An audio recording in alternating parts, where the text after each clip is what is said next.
સુરતમાં 31ના દિવસે અસામાજિક તત્વો નિશાન ઠેકાણે લાવવા સુરત પોલીસે અપનાવ્યો ફિલ્મી અંદાજ। સુરત શહેર પોલીસે સોશિયલ મીડિયા પર વિવિધ ફિલ્મોના નામ સાથે પોસ્ટ અપલોડ કરી।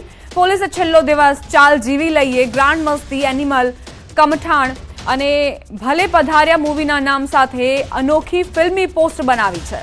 આ પોસ્ટમાં લખવામાં આવ્યું છે કે આજે વર્ષનો છેલ્લો દિવસ છે, તમને થશે ચાલ જીવી લઈએ અને તમે ગ્રાન્ડ મસ્તી ભલે કરો પણ એનિમલ બનીને કમઠાણ મચાવ્યું તો અમે કહીશું ભલે પધાર્યા।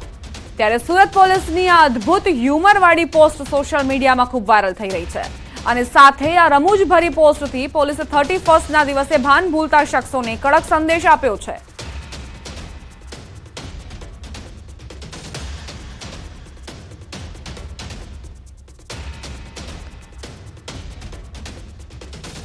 સંવાદદાતા કીર્તેશ જોડાઈ ગયા છે વધુ જાણકારી સાથે। કીર્તેશ, સોશિયલ મીડિયાનો ઉપયોગ થતો હોય ત્યારે આ પ્રકારના સંદેશ જ્યારે યુવાનોમાં જાય તો કેટલી અસર થશે?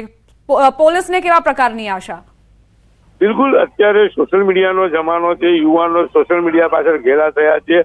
ત્યારે સુરત પોલીસે એક નવતર પ્રયોગ કર્યો છે। ખાસ કરીને કહી શકાય કે જે પ્રકારે સુરત પોલીસે પોસ્ટર વોર શરૂ કરી છે, કહી શકાય કે શહેરમાં અસામાજિક તત્વો છે, એ અસામાજિક તત્વોને ફિલ્મોના નામથી સમજાવવાનો પ્રયાસ કર્યો છે કે છેલ્લો દિવસ છે, ચાલ જીવી લઈએ, ગ્રાઉન્ડ મસ્તી, એનિમલ, કટમન જેવા જે પિક્ચરો છે કે જે અત્યારે સુપર હિટ છે, એટલે કે તમામ પોસ્ટરોના ફિલ્મોના નામ લેવામાં આવ્યા છે અને લોકોને કહેવામાં આવે છે કે અસામાજિક તત્વો જેથી જાઓ, જો તમે ગુનો કરશો તો તમારો છેલ્લો દિવસ છે, તમે જીવો અને લોકોને જીવવા દો, એનિમલ ના બનશો। એટલે કે જે ક્રૂરતા બતાવવામાં આવતી હોય છે, બળાત્કાર જેવી ઘટના હોય છે, હત્યા જેવી ઘટના હોય છે, મારામારી જેવી ઘટના છે, એટલે કે સોશિયલ મીડિયામાં ફિલ્મોના નામ રૂપી આરોપીઓને ચેતવણી અને લોકોને સમજ આપવાનો પ્રયાસ સુરત પોલીસ કર્યો છે। આભાર કીર્તેશ, જાણકારી આપવા માટે।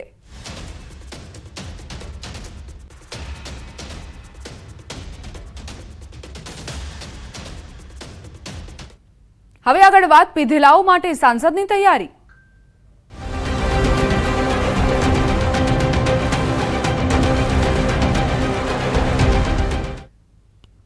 દમણ સરહદ પર ગુજરાત પોલીસનું ચેકિંગ। ગુજરાત પોલીસના ચેકિંગથી દમણના ધારાસભ્ય, માફ કરશો, દમણના સાંસદ નારાજ થયા છે। ઉજવણી માટે આવતા પ્રવાસીઓની મદદની તૈયારી દર્શાવી છે।